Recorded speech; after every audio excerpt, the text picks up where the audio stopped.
안녕하세요. 김선구 목사입니다. 어느덧 성경 인물 탐구 11번째 시간이 되었습니다. 지난 10번의 시간 동안 성실하게 참여해 주신 성도님들께 감사드리고 앞으로의 모든 과정에도 기쁜 마음으로 즐겁게 참석해 주시기를 부탁을 드립니다. 오늘은 아론에 대해서 함께 살펴보려고 합니다.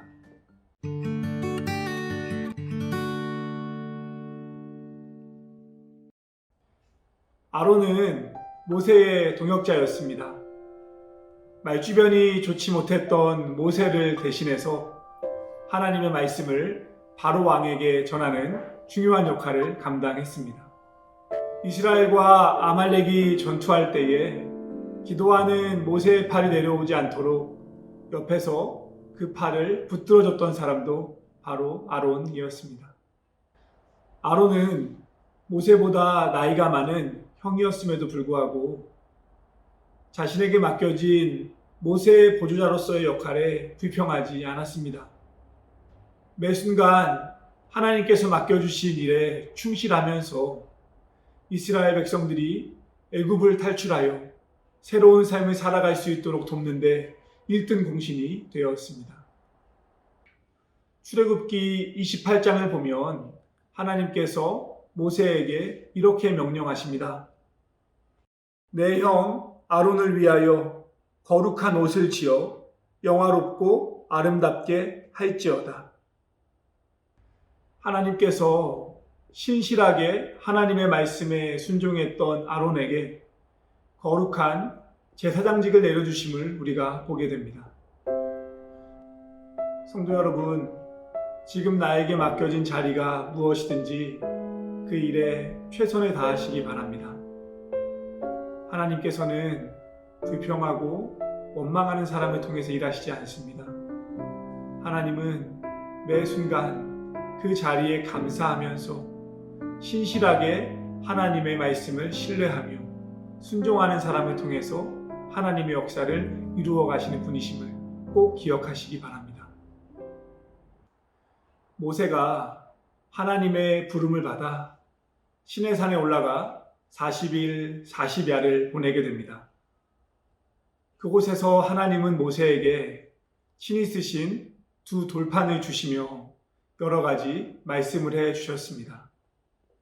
그런데 모세가 시내산에 머무는 동안 백성들 사이에 사건이 발생합니다. 시내산에 올라간 모세가 오랜 시간이 지나도록 내려오지 않으니 백성들의 마음이 불안해지고 조급해졌던 것입니다. 모세의 신변이나 건강이 걱정이 되어서 나오는 불안함이 아니었습니다. 지금까지 모세만 믿고 여기까지 왔는데 그 모세에게 무슨 일이 생겼다면 앞으로 우리의 삶은 어떻게 진행이 되는가에 대한 실존적인 불안이었습니다. 그런데 가만히 생각해 보면 지금까지 이스라엘 백성들을 인도한 사람은 모세가 아니었습니다. 모세를 통해서 하나님이 인도하신 것이죠.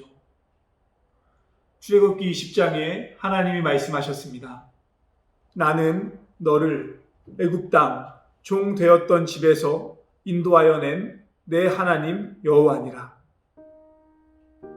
하나님께서 이스라엘 백성들을 인도하신 장본인이라고 본인이 말씀하셨음에도 불구하고 백성들은 하나님의 존재를 잘 인식하지 못했습니다. 눈에 보이는 모세가 마치 자신들의 하나님인 것처럼 인식하면서 살아왔던 이스라엘 백성들은 모세가 없는 현실이 불안하고 초조했을 뿐입니다.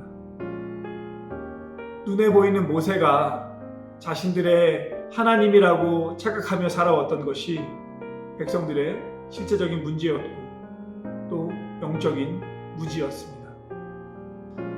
안타깝지만 우리의 모습도 가끔 이스라엘 백성들과 비슷할 때가 있습니다. 지금까지 분명 하나님이 저와 여러분의 삶을 인도하셨고 또 앞으로도 우리의 삶을 멋지게 인도해 가실 텐데 눈에 보이는 증거가 없으면 불안해지는 것입니다. 그런 불안이 문득 우리의 삶에 찾아올 때에 겸손히 기도하시기 바랍니다. 성경을 펴서 하나님의 놀라운 이야기들을 읽어 나가시면서 능력의 하나님을 생각해 보시기 바랍니다.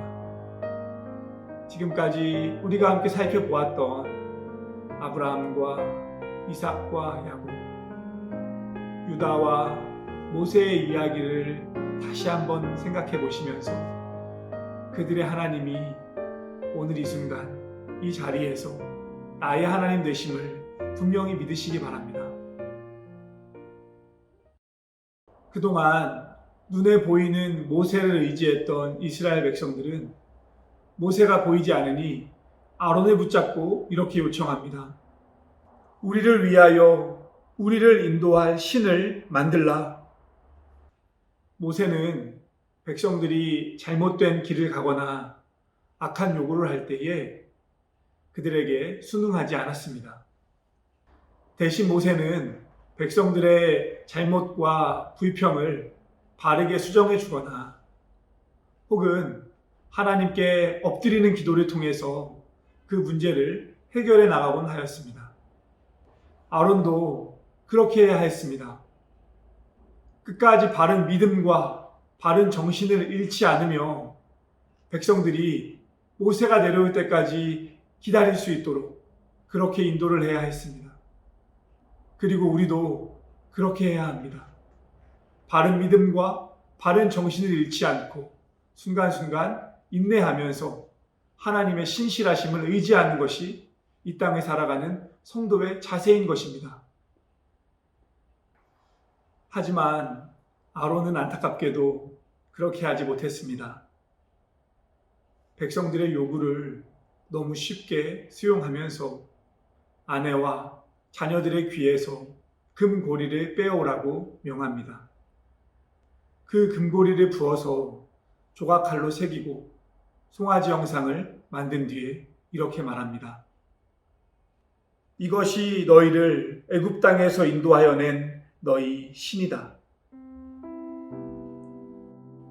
결정적인 순간에 아론은 모세와 달랐습니다. 중요한 순간에 아론은 자신의 믿음과 자신의 용기를 잃어버렸습니다. 성도의 능력은 평소에는 잘 드러나지 않는 것 같습니다. 하지만 결정적인 순간에, 선택의 순간에, 또 위기의 순간 앞에서 과연 우리가 하나님을 믿는 성도인가가 분명하게 드러나는 것입니다. 우리의 인생에 끊임없이 찾아오는 선택과 결정, 그리고 위기의 순간마다 그리스도인의 정체성을 잃지 않으며 끝까지 하나님이 원하시는 길로 걸어가는 성도님들이 되셔야 하겠습니다. 하나님께서 아론과 이스라엘 백성들의 모습을 보시며 모세에게 이렇게 말씀하셨습니다. 너는 내려가라.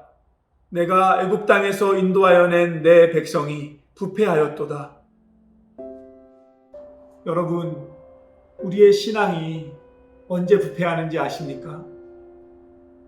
하나님께서 우리에게 원하시는 그 길을 떠나 나를 위한 금송아지를 만들 때에 우리의 신앙은 부패하기 시작합니다. 냉장고에서 나온 음식이 쉽게 상하는 것처럼 우리의 믿음은 하나님의 말씀을 떠날 때에 또 그 말씀에 순종하는 자리를 떠날 때에 부패하게 됩니다. 예전에는 하나님의 말씀을 가까이 하면서 그 말씀에 순종하였는지 모르지만 어쩌면 지금은 아론과 이스라엘 백성들처럼 나만의 황금 송아지를 만들고 있는지도 모르겠습니다. 사랑하는 성도 여러분, 모세와 함께 바로에게 나아가 내 백성을 보내라고 외쳤던 아론의 용기가 우리의 삶에도 회복되어야 하겠습니다. 아말렉과의 전투에서 모세의 팔이 내려올 때에 그 팔을 옆에서 끝까지 붙잡아 주었던 아론의 인내가 우리의 삶 속에도 회복되어야 하겠습니다. 우리에게 주어진 삶 속에서 불평하며 원망하기보다는 오늘도 겸손한 마음으로 하나님을 신뢰하며 하나님께 순종해가는 성도님들의 삶이 되시기를 주님의 이름으로 축원합니다. 감사합니다.